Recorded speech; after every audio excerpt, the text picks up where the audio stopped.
Sejam muito bem-vindos a mais um Mastercast de Construção, o podcast que descomplica o mundo das obras.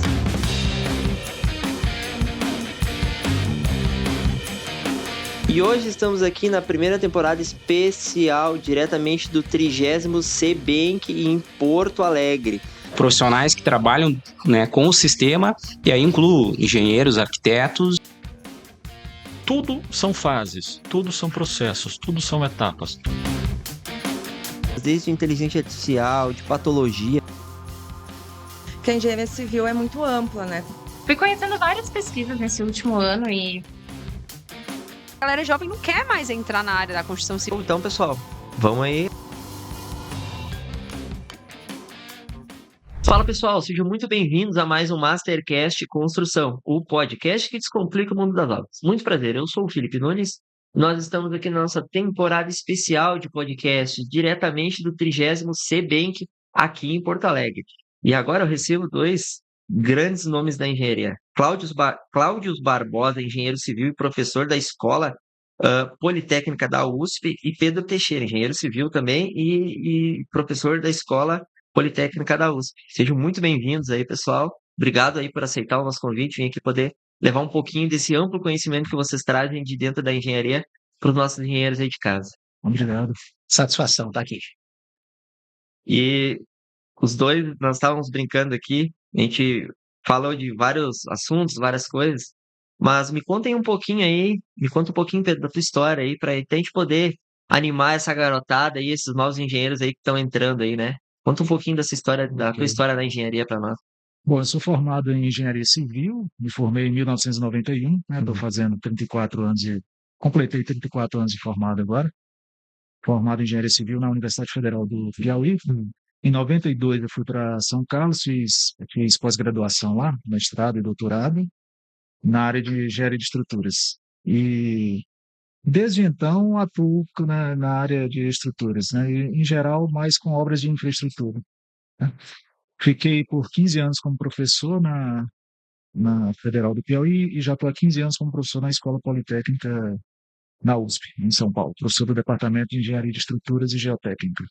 Que bacana. E você, Cláudio? Uma história um pouco similar, em épocas diferentes do professor Pedro, né? Também formado em engenharia civil na Universidade Federal do Rio Grande do Norte, e na sequência com pós-graduação pela Escola de Engenharia de São Carlos, né? E também da Universidade de São Paulo.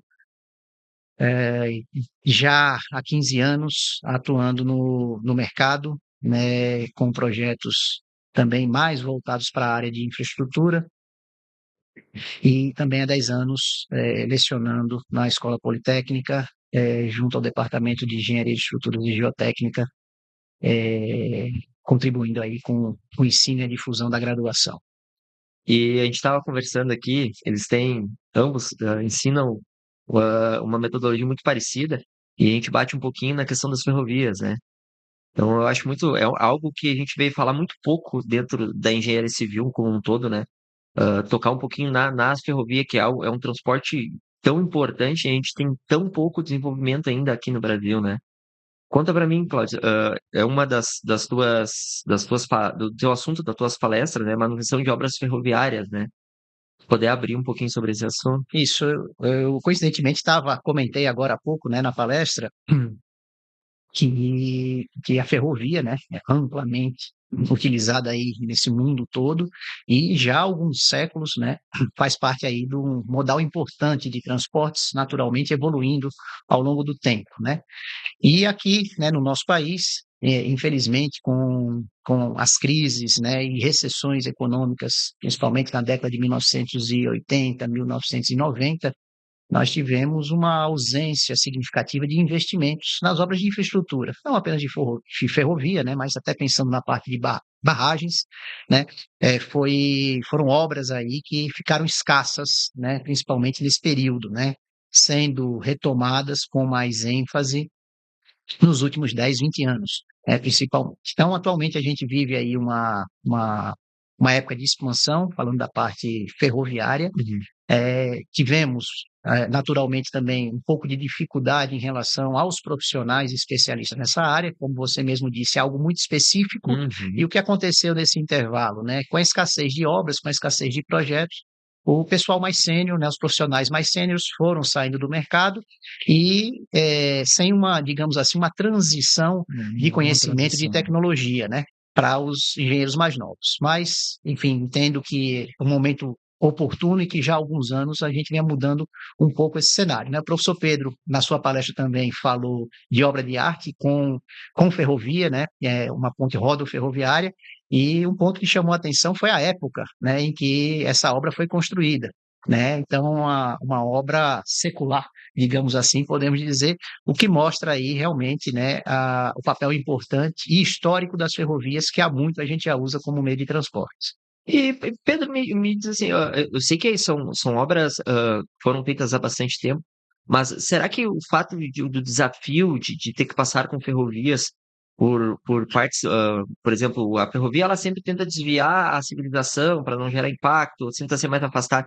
Será que por essa dificuldade, essas barreiras, o pessoal acabou deixando de lado um pouco, tanto a parte de qualificação, porque se vê muito pouco se falar em engenheiro ferroviário, né? Ou é uma especialização da engenharia isso? É uma especialização da civil, né? Uhum, Não existe, né, um curso de engenharia ferroviária, acho que não.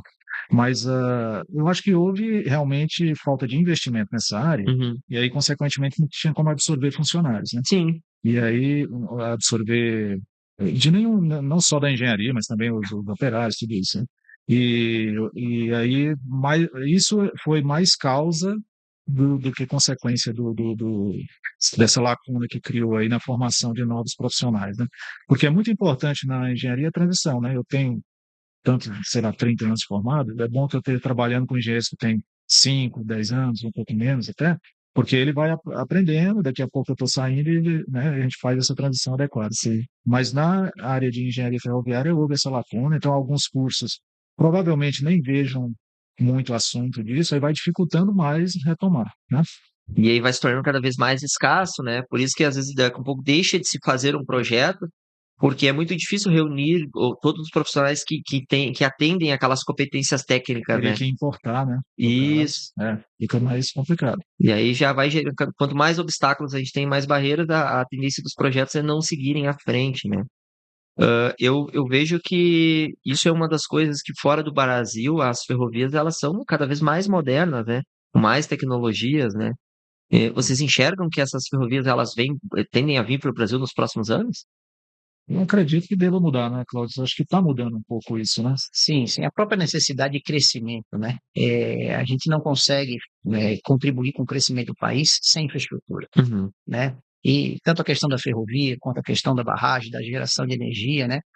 São essenciais para contribuir com o desenvolvimento, né, do país, seja em qualquer setor, né? Escoamento de carga, transporte de passageiros, geração de energia, né? E agora nós temos a questão das energias renováveis, né? Também que é muito importante. Então, tudo isso faz parte, da infraestrutura e que é a base para o desenvolvimento, crescimento de uma nação, né? E, consequentemente, tendo que crescer, obrigatoriamente a gente vai ter que absorver essas novas tecnologias, né? A gente vai ter que importar essas novas tecnologias.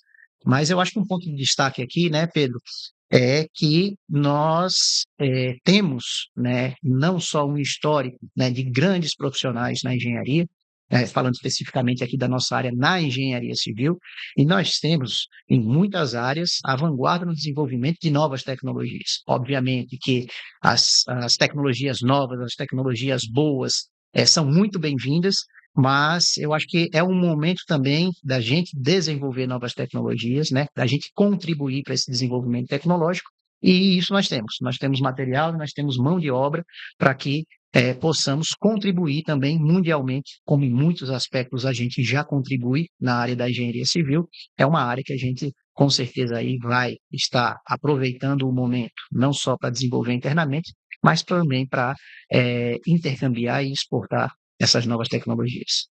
E vocês acreditam, com a experiência que vocês têm, com a tecnologia avançando na construção, né?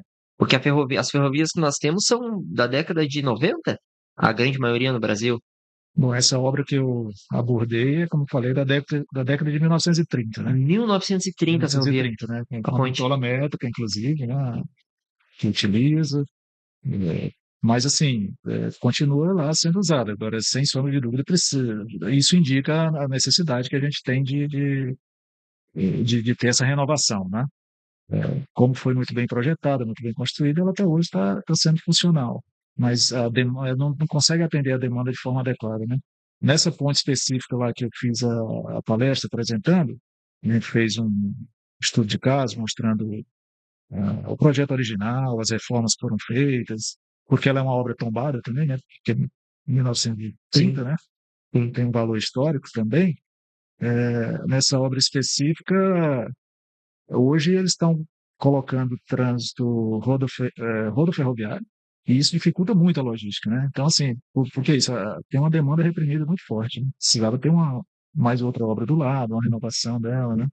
E para isso a gente vai precisar de investimento, mas também na hora que tiver investimento tem que ter os profissionais, né? Porque nós temos já, por exemplo, na Poli a gente ainda existem as disciplinas de ferrovia, mas em outras universidades, às vezes, pela falta de ter mercado, isso aí foi ficando como disciplina optativa, com menos carga horária, né?